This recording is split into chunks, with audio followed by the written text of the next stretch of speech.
Hello, and thank you for joining today's Family Office Network's webinar series featuring the Panther Group. The Panther Group is a venture capital consulting group advising growth stage cannabis companies and investors in the areas of capital formation, strategic consulting, lead generation, and digital advertising. Presenting for us today is Scott Berman, Jordan Tritt, and Rami Tritt. As the cannabis space continues to grow, the Panther Group remains dedicated to staying in sync with the rapid pulse of the evolving industry, and we are so excited to hear how they continue to thrive in this space. At the end of today's presentation, we will have plenty of time for Q&A, and we always encourage your questions. Please use your questions chat option on the right side of your screen to send over all questions you have so we can answer them accordingly. Gentlemen, I'm going to let you get started. Great, thank you, Lindsay. Hello, everyone. Thank you for joining us today. My name is Jordan Tritt. I am the CEO and co-founder of the Panther Group.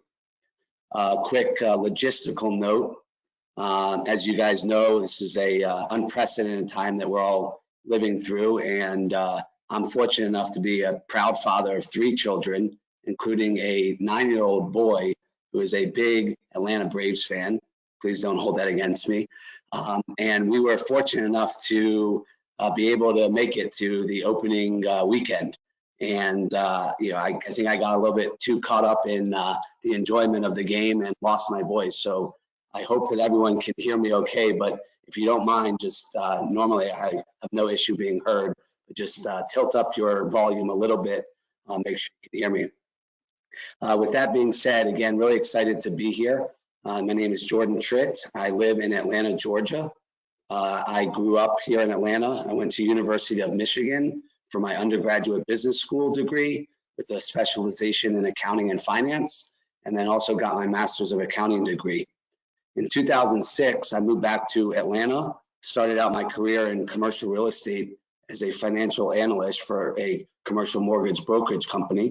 Did that for a couple of years, and then in 2009, transitioned to a more accounting and finance focused role, but always with an entrepreneurial bend to them. I served accounting and finance roles, including controller, director of finance, VP of finance for several high growth companies based in Atlanta, mostly software and hardware companies. And that took me to 2017, when I was fortunate enough through my father to get introduced to the cannabis industry. I joined the Panther Opportunity Fund as a principal and day-to-day manager of the fund. Over the last 3 years, we've raised close to $10 million and deployed those funds into 16 cannabis companies, 12 ancillary companies, and 4 plant-touching companies. In 2020, as I said, I co-founded the Panther Group with Scott Berman. Thank you, Jordan. So my career began, graduated the University of Maryland in 1988 and entered family jewelry business, manufacturing jewelry on Jewelers Row in Philadelphia. In 2003, I was looking for ways to increase sales. I taught myself how to do AdWords by watching YouTube tutorials. Shortly thereafter, I became an AdWords consultant, working for various businesses in town. In 2008, I co-founded a data-driven programmatic ad platform called Audience Partners. Purpose was to serve politics and healthcare. We took offline data sets, including voter files and healthcare segments, matched them to cookies, device IDs, and cable boxes, and delivered patented technology for addressable political campaigns and for hospitals, pharma companies, and health insurance companies. In 2014, I got involved with the cannabis legalization movement. I started working with the Marijuana Policy Project. They were running ballot initiative ads in Alaska and Oregon in order to legalize cannabis on election day. Things went really well, and I started looking ahead to the next cycle of 2016. And we had a good inclination that California would flip to adult use on election day. So in 2015, I started a sales and distribution business in Oakland, California. It was called the Cannabis Rep Network, later changed to Calyx, which was one of the leading distribution businesses in the early days of the California market. As we began to grow and raise capital, I was fortunate enough to meet Dr. Ramey Tritt, who will be up next. He was our lead investor and a mentor to me as we built up the business to serve 400 stores and 35 brands all across California. In 2017, my company here, Audience Partners, we were fortunate enough to be acquired by a public cable company, and I was able to quickly leave and start investing my own funds into the cannabis space. First call was to Ramey, who then invited me to join the Panther Fund. In addition to that, I've also been the official statistician for the Philadelphia 76ers for about 30 plus years, so I'm more than happy to talk basketball or cannabis at any time. Now, Ramey, thank you. Thank you, Scott. Well, I'm obviously the senior member of the group. I'm a physician entrepreneur. Before I talk to you about my extensive experience in the cannabis industry, which has been for the past 7 to 8 years, I'll talk to you about my 40-year business experience. I've been involved in growth companies. As an entrepreneur, I've always founded companies, funded companies, raised capital for companies, and then exited, sold companies. That includes a stint in the late 1990s, early 2000s, when I co-founded a physician practice management company, started revenue of 14 million, raised 43 million, but extended the business to 115 million run rate, 7 states, multiple mergers, acquisitions, and sold the company successfully. And then proceeded to do my own individual investments in multiple areas, always growth companies, and involved with various funds, which allowed me to pick and choose the investments that I wanted to do and to get involved with. Always been forward thinking in that way, and when I realized that the cannabis industry back 8 years ago was going to eventually, which is becoming now, becoming more mainstream, I started to invest in the industry by joining ArcView Networks, which was the first, and at that time, the premier group for investors and entrepreneurs in the cannabis industry to get together. Started investing in 2015, raised a family and friends rounds, and we raised about $2.25 million, invested in 12 companies, and still ongoing. When we finished placing that capital, I founded Panther Opportunity Fund, and as you've heard, Jordan joined us and raised approximately 8 to 10 million and invested into 15, 16 companies, which obviously are all going along and doing well. I look forward to talking to you more in the next few minutes about the cannabis industry and what I've learned about the industry.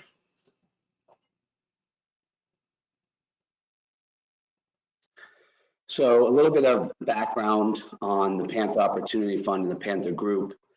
We started as a venture capital fund, as we've mentioned, the Panther Opportunity Fund, and our thesis for investing in companies was based on a few different things. We were looking for companies typically raising Series Seed or Series A rounds, and looking at companies that had demonstrated traction, at least $1 million of annual recurring revenue or $1 million run rate, that they had some sort of proprietary technology or something unique about their business that allowed them to stand out amongst the competitors within the specific sector in cannabis that they're operating. And we were looking for management teams, ideally ones that had exits in prior industries. From there, as we mentioned, we deployed about 8 million in capital into 16 companies. Of those 16 companies, we are active in nearly all of them, including board or board observer positions in more than half the companies. What this allowed us to do is to really get a good look at an understanding of how these companies operate, and also the opportunities to really enhance our value for our shareholders as well as reduce the risk. So what we started to do naturally was to expand our involvement with these portfolio companies. It started out in terms of us helping with capital advisory, primarily either raising additional funds from our limited partners in our fund, or stewarding relationships with other venture capital consulting groups in the cannabis space. We also then moved into strategic and business advisory, including helping companies in M&A transactions. From there, we evolved and realized that that our reputation and the network that we had developed put us in an interesting position to be able to really expand the services that we're doing beyond just our portfolio companies and look at providing these services to other clients. So that really evolved into us founding the Panther Group, which is a venture capital advisory group designed to enhance the returns of our fund investments. What we've developed on the Panther Group side is an ecosystem of 7,000 individuals and cannabis companies, and those individuals and companies span more than 20 sectors. Ultimately, this is a vetted marketplace of deals as well as individuals that we're able to bring together. Think of us as a someone who is bringing together two people who kind of I'll move on. Okay, so one of the opportunities that I want to talk to you about in the companies that we were involved in is a company called Cannabis. Cannabis is a SaaS platform offering real-time state, local, and municipal cannabis regulations. In 2018, we invested in Cannabis and received a board observer position. In 2019, we helped the company bring in additional capital.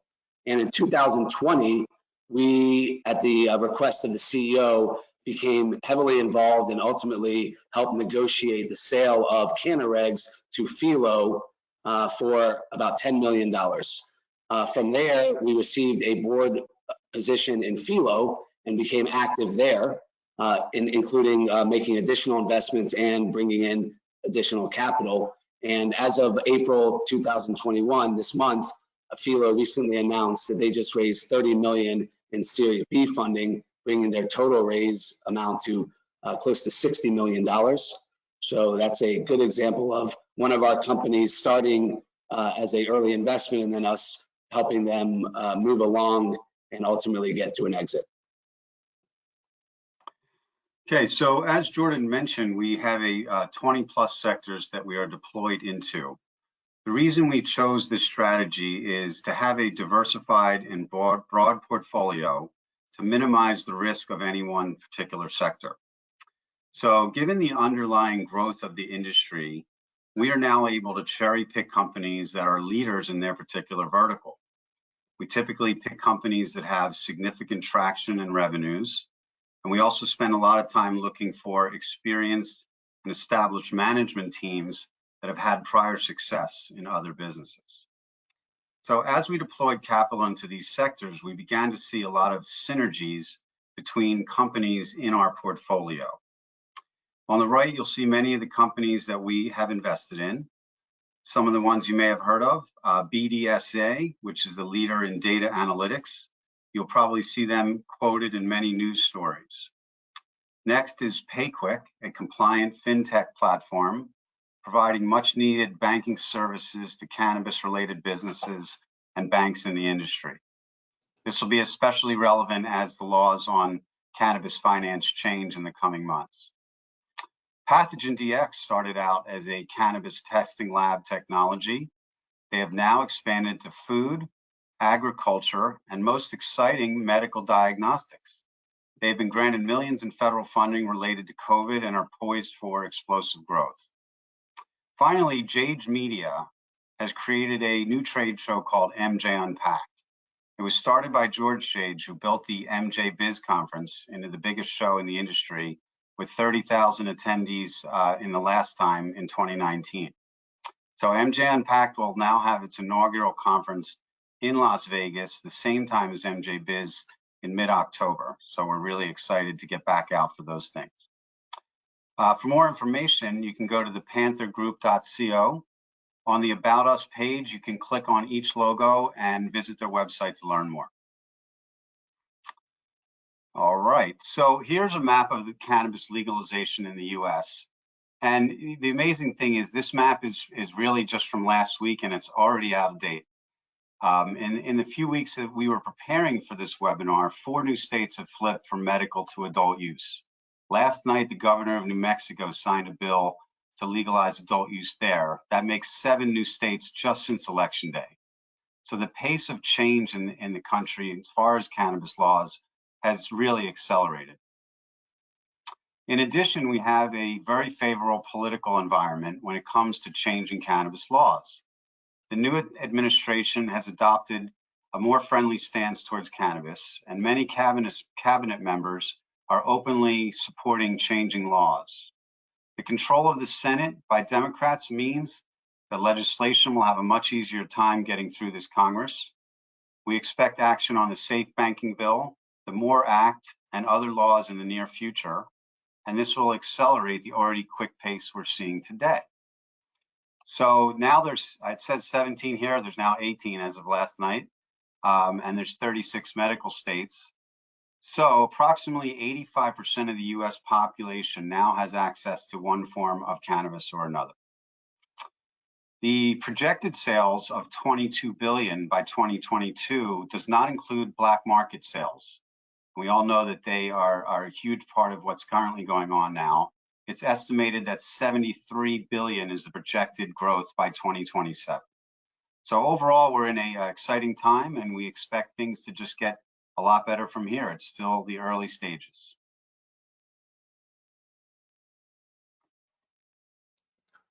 So how do we pick which companies we're going to invest in?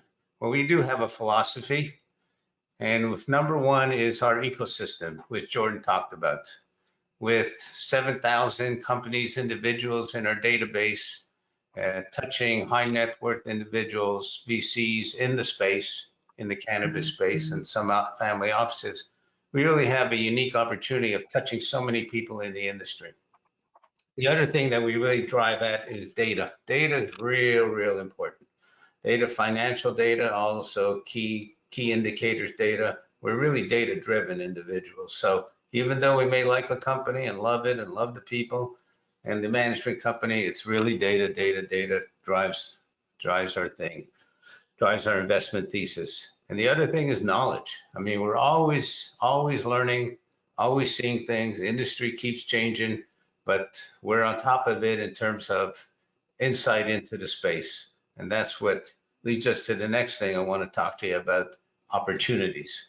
There's obviously a lot of opportunities in this space, but at the same time, there's a lot of minefields. And so what I want to talk to you about is how we look at it from the cannabis investment in terms of which areas we invest in. First of all, I'll talk about plant touching. Plant touching is when a company actually touches the flower, touches the cannabis flower.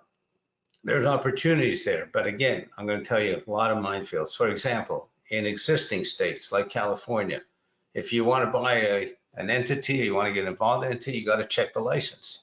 Are the people involved actually licensed? What are they licensed for? Is it for a cultivation? Is it a distribution? Is it manufacturing? And are they up to date with all the requirements? So that's one easy one. That not easy, but we look at it in detail. The next one is, for example, new states. A lot of opportunities going to come up now with New York and New Jersey, as well as other states. So in some of those states, they're what you call selective. In other words, the government has limited the amount of licenses. So a limited license state has a lot of opportunities, but you got to check into the experience of the operator of the business. So all of these are really, they're fine points, but you really have to know it. Otherwise, you can get into a lot of trouble. The other area we invest in is ancillary. So ancillary companies are companies like fintech companies, SaaS companies, healthcare related companies like we talked about Pathogen DX, which we entered into very early and now is grown significantly. So we look for things like that. We look for opportunities that start off in the cannabis industry, but have the opportunity to extend into other industries. And that's where technology comes in.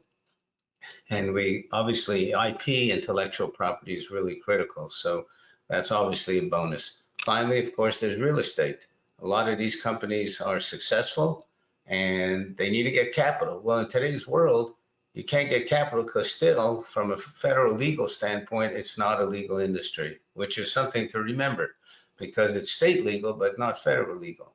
So all these issues, when you look to invest, you got to understand that there are differences from one state to the next in terms of every aspect of it, from licensing to what a company can do. And finally, we do look at emerging areas. For example, cannabinoid research. I think some of you may have heard of a company that took CBD and for in neurology space, and that's done very well. There's a lot of cannabinoids, and people who have studied the cannabinoid system in the body have understood there's a lot of positives to the cannabis plant. So pharma is certainly an area that we're looking at. International growth. This industry is a global industry. This is not just the United States, not just Canada. It's in Europe, it's in South America, and of course we have interest in Israel, which always is leading research into the cannabis space as well as others, technology area. So bottom line is we're touching a lot of people, a lot of areas, and we're seeing sometimes the latest and greatest opportunities. But again, we vetted very carefully, as I mentioned, based on the principles, the management team, and of course financial, and as I mentioned, data. So look forward to talking to you more. Again, the reminder is great opportunity, but a lot of minefields, so beware. All right, thank you.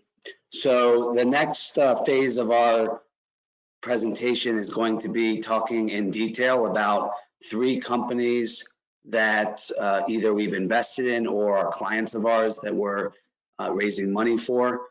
So I'd like to go ahead and give you an introduction into some of these companies so you can understand more of the opportunities that we're looking at.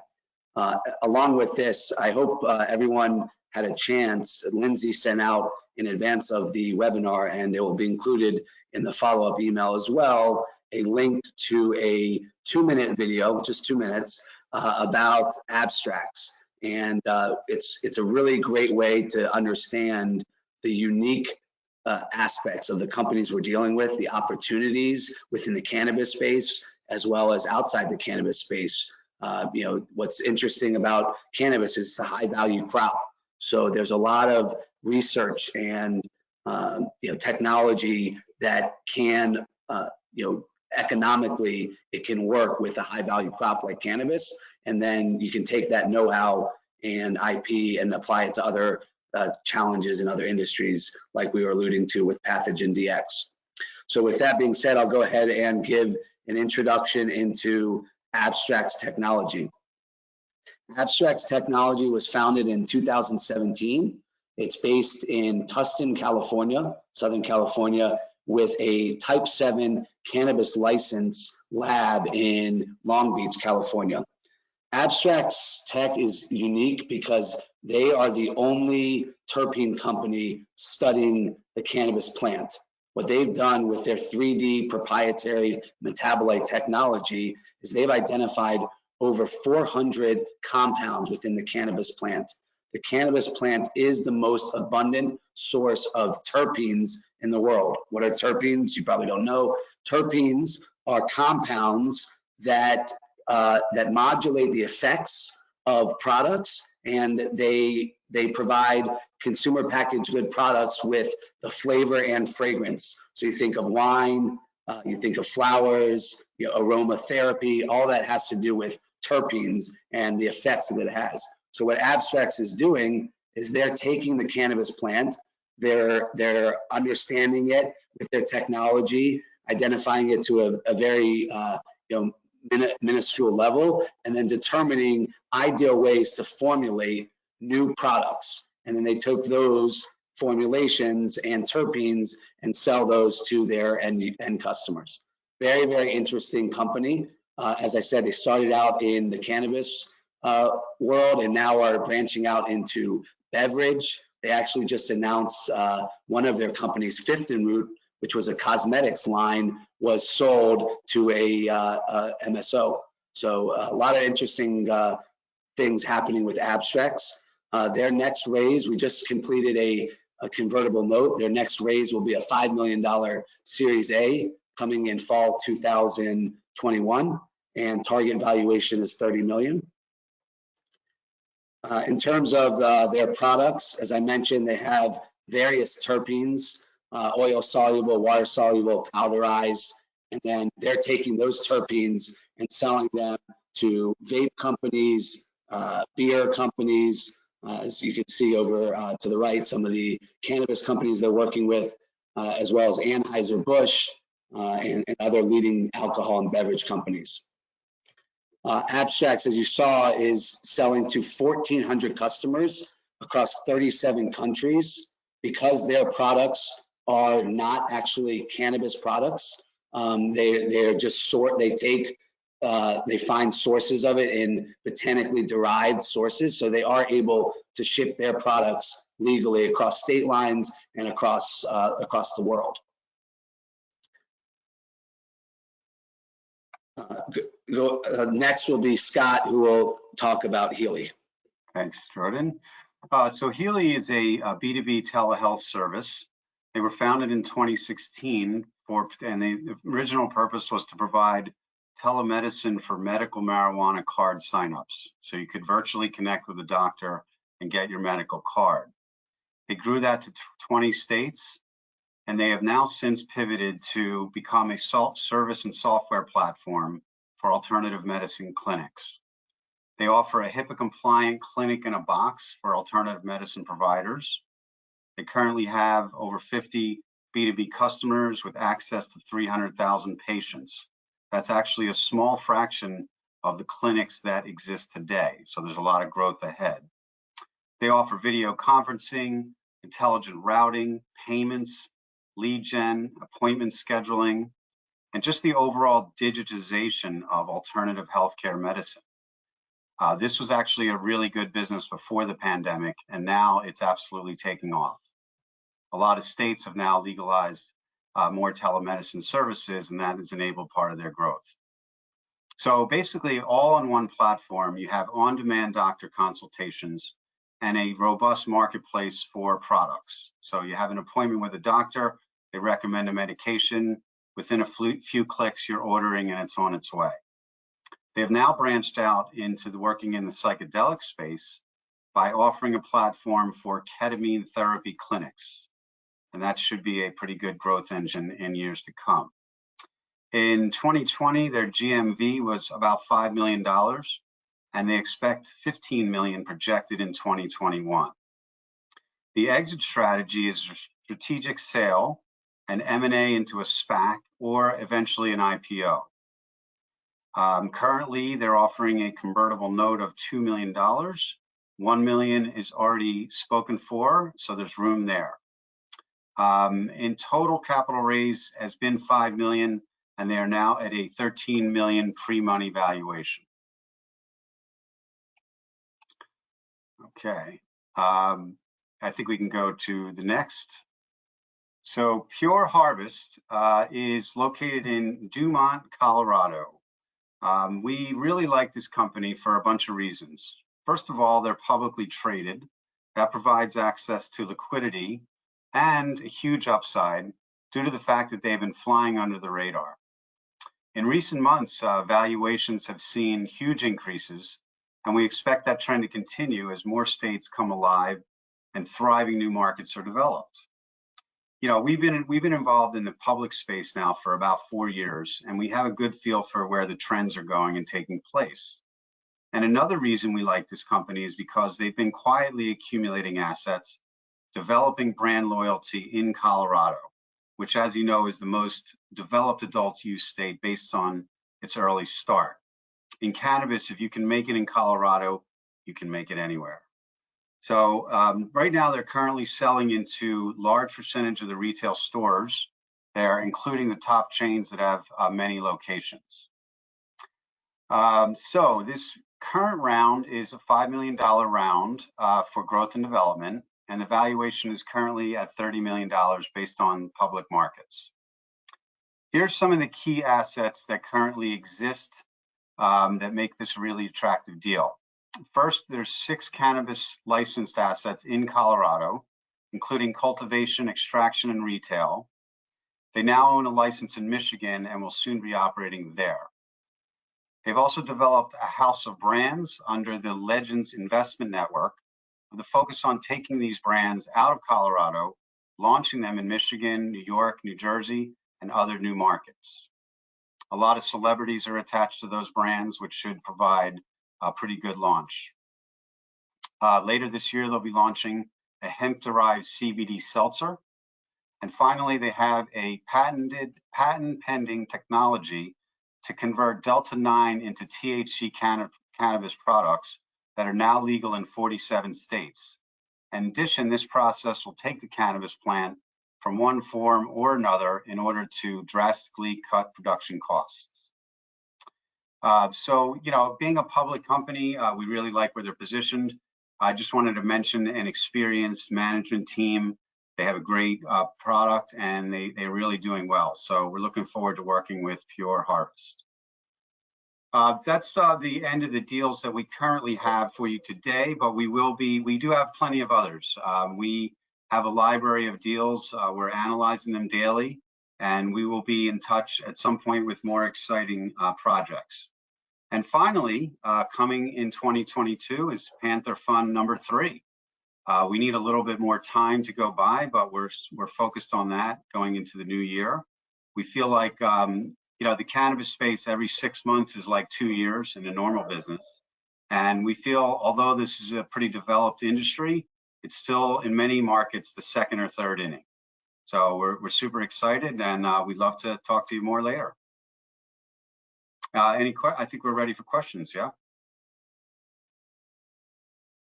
Great, gentlemen. Thank you so much, Scott and Jordan. Rami, I think you're still there as well. Thank you. Yes, jumping into Q&A. So again, using your questions chat option over to the right side of your screen to submit all questions over. Gentlemen, I am just going to jump right into some questions here. First question, when do you foresee legalization occurring? I know this is a tough one. It is a tough one, but it's also an inevitability. Federal legalization will take a few more years. However, effectively, with having that many states and that much population and legal markets, it's effectively legal in so many places now that federal legalization is not needed at the moment. So I predict a couple more years. Certainly helps to have a Democratic Congress to move the bills forward. I also think that the more states that are on board now, in fact, specifically the Northeast coming online now is going to have seismic effects.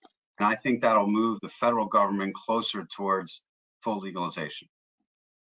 Thank you so much, Scott. And kind of adding on to that, when that does happen, let's say that happens, what's going to happen to your investment and thesis at that point?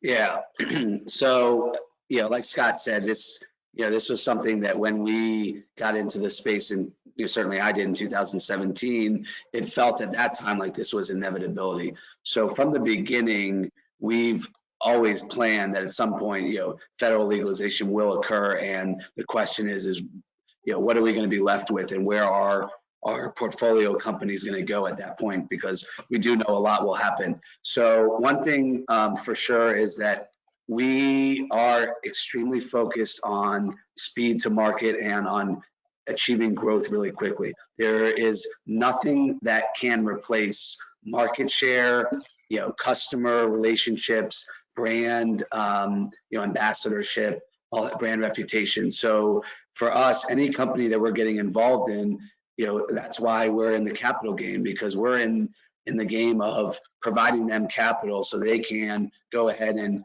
fuel growth, so that when federal legalization happens, hopefully they're in a position where they're so large at that point that it makes sense for incumbents to go ahead and just acquire the buy versus build approach. The other thing I'd say is, there's certainly things that we do to, protect and make sure that, the companies we're getting involved in do have some sort of competitive advantage or something to keep out the big boys when that time comes.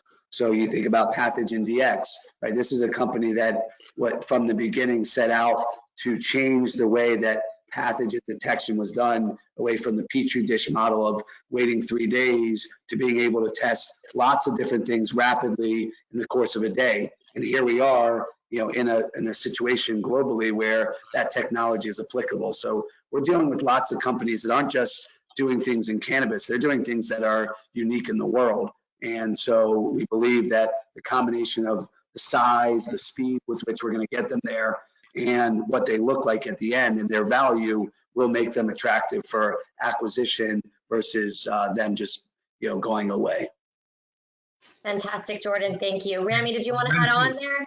And Lindsay, I've heard from speaking to other people in the industry that when the industry becomes legal federally, it's probably going to increase the value of each company 2 to 3 times its current valuation. Great. So that's something to keep Yeah. in. Perfect. Next question. What is your take on Delta 8? And is there enough opportunity for real estate sell leaseback? Okay, two separate questions there. Scott, you want to take one of them and I can take the other one? Well, Delta 8 is a promising market, and there's a lot of technology that's being developed today, and it's getting very exciting. I think there will be more regulation coming. Right now, the Delta 9 situation is super interesting because it's hugely popular, and I don't think the government has really caught up to it yet. And so I think that there will be more coming soon, but I do believe that there is a huge market for non-psychoactive cannabis products. So we know that CBD is hugely popular. And so Delta 8 and 9 are some variation of the cannabis plant that doesn't include the psychoactive effect. So I think there's a large potential population that is interested in the plant without that. And so it could be very interesting in the years to come. So Lindsay, on this Delta H, interesting, when it comes in, people are using it from hemp products, but the government is starting to look at that and saying, well, that's not really legal. So people are getting involved with hemp producing Delta H. They have to watch out because the government's starting to get involved in that area.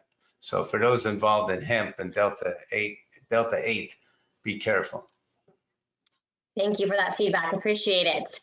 Next question. How does Panther get compensated if someone invests in a company? You had the real estate question you want to answer, Oh, Jordan. yeah, I can answer that, sure. Oh, I'm sorry, Jordan. You're right. It's good. So yes, the real estate leaseback activity has heated up. I think it's a function of the industry just getting more mainstream.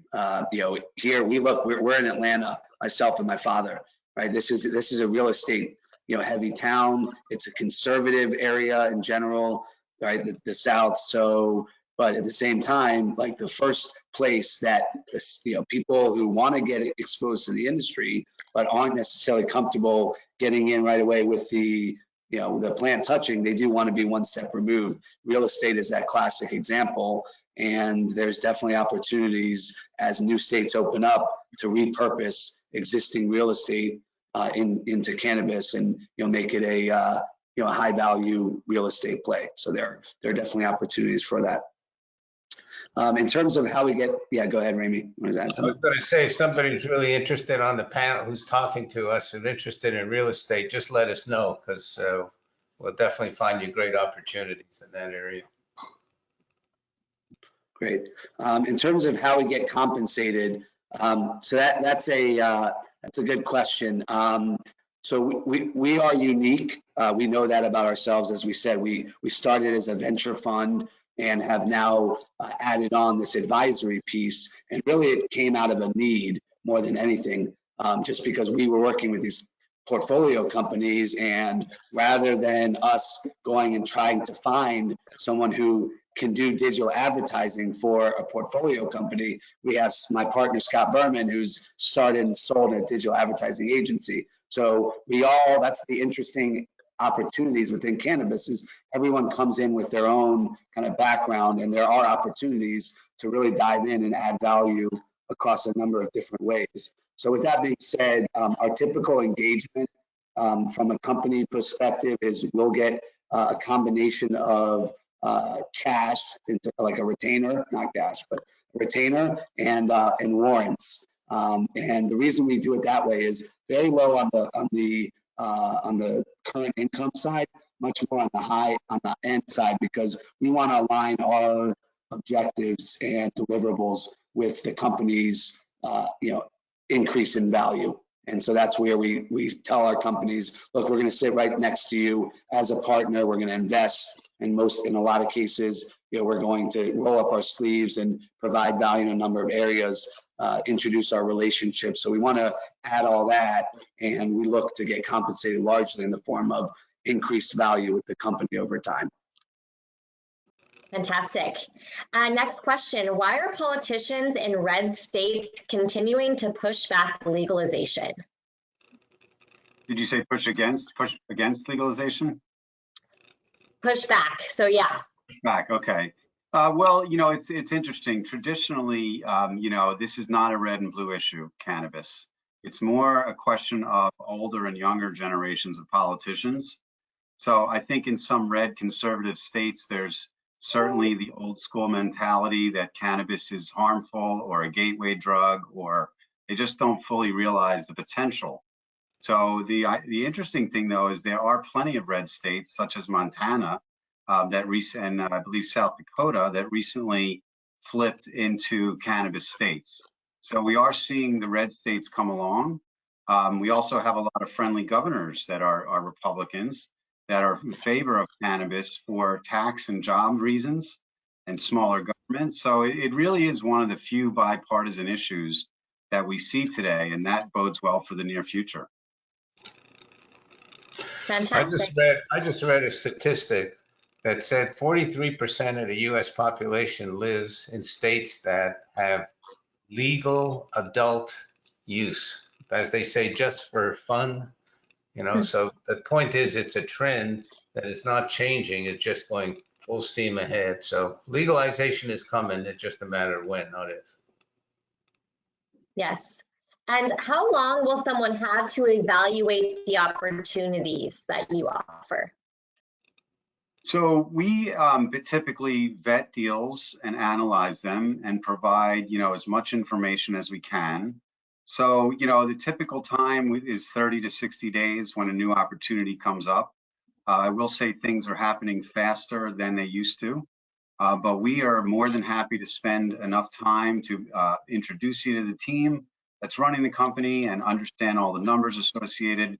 We actually do an awful lot of due diligence, more than most groups. We like to look at every corner of the company and see where they're headed. So we can help you evaluate the opportunities and give you enough time to make your decisions. Great. And with that, can you give us a high-level overview of what it's like and what needs to be done to make a direct investment in a company, and if that's even an option? Yeah, that's a good question. So we, as you saw when we were talking about the different types of opportunities, we are seeing, we are all over the place in terms of, we saw plant touching in limited license states, in MSOs expanding into multiple states, new cannabinoids. So like we see, a lot of different deals. So that's just one thing to note.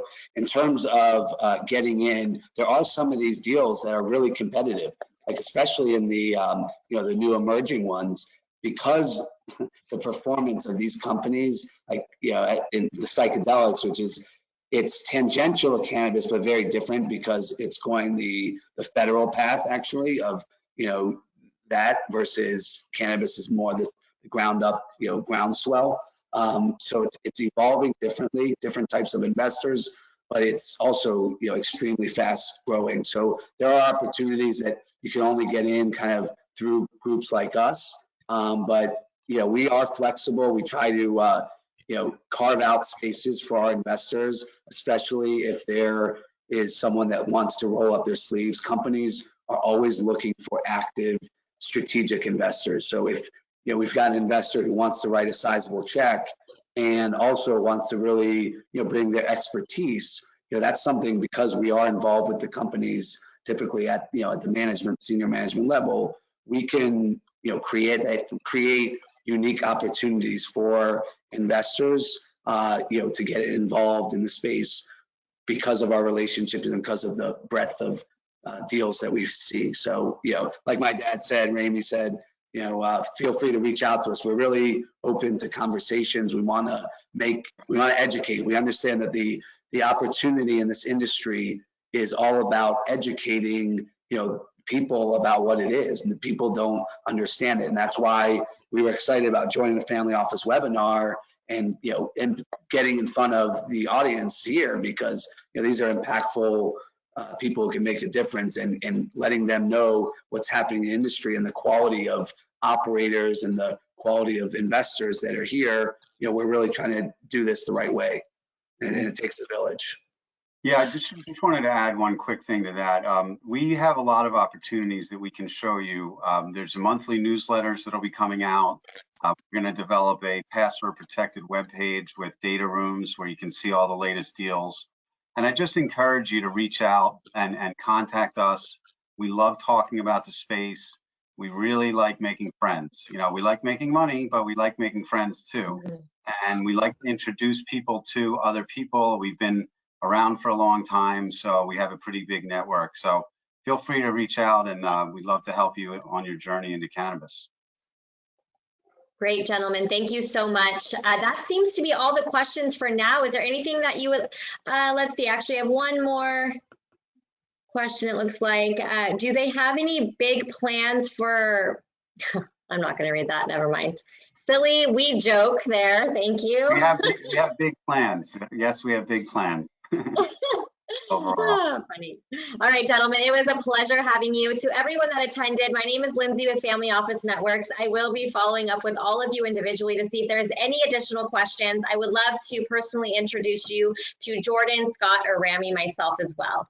Gentlemen, have a great day. Thank you, Lindsay. Bye. Thank you. Bye-bye. Bye.